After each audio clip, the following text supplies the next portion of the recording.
మేము నిజామాబాద్ నుంచి వచ్చామన్నా. అమ్మా అక్కడ ఇంతకుముందు పోయిన సంవత్సరం ఫాస్టింగ్ ప్రేయర్కు ముందు ఒక 1 వీక్ ముందు మేము వచ్చినాము.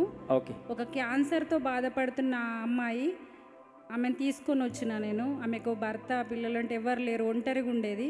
ఆమెను తీసుకొని వచ్చినప్పుడు అమ్మగారు ఒక ప్రవచనం చెప్తుంది, క్యాన్సర్తో వచ్చి నువ్వు బాధపడుతున్నావు, నీకు స్వస్థత ఇవ్వబోతున్నానని.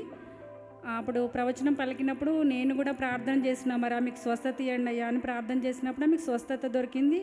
ప్లస్ మళ్ళీ ఆమె ఒంటరిగా ఇతరుల మీద ఆధారపడేది. ఆమె ప్రేయర్ చేసుకోవడానికి ఒక ప్రేయర్ టవర్ కూడా హైదరాబాద్లో దొరికింది, అక్కడ ప్రార్థన చేసుకుంటూ ఉండిపోయింది. అంటే ఆమెకు షెల్టర్ కూడా దేవుడు సహాయం చేసిండు. మళ్ళీ నన్ను నడిపిస్తున్న నాయకులు, ఆత్మీయ తల్లిదండ్రులు నన్ను ఒక విషయంలో హెచ్చరించినప్పుడు వాళ్ళ మీద కోపపడి ద్వేషించి దూరం అయిపోయి మర్చిపోయిన వాళ్ళని.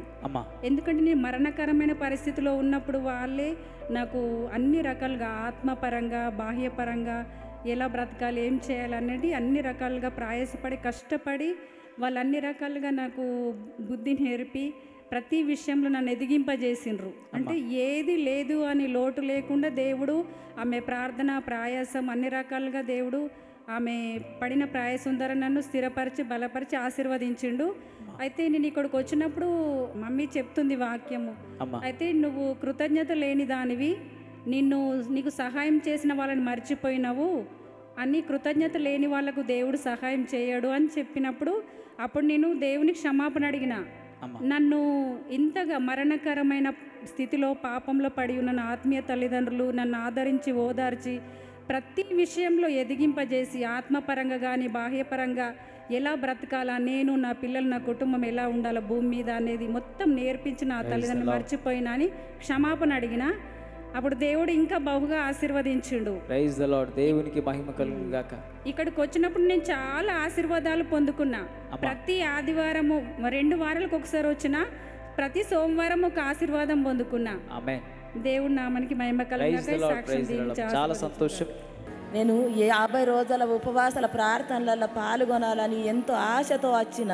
7 రోజుల అయ్యేలటికి వచ్చి నేను ఈ ఫాస్టింగ్లో పాల్గొని పరిచర్య చేసుకుంటా, ఇక్కడ అందరితోటి ప్రార్థనల ఆరాధనల ఈ వాక్యంలో అన్నిట్లల్లా ఎదుగుతున్నా, నేను అన్నిట్లా బలపడుతున్నా. ఇప్పుడు నువ్వు ఎన్ని రోజులు అవుతుందమ్మా వచ్చి? నేను ఇవాళకి 7 రోజులు ఆయా. 7 రోజులు.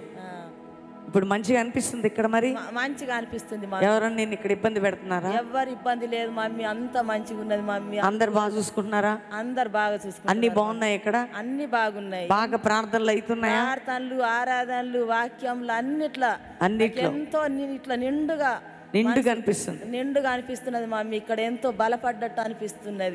ఎక్కడి నుండి వచ్చావమ్మా? ఆదిలాబాద్. Praise the lord.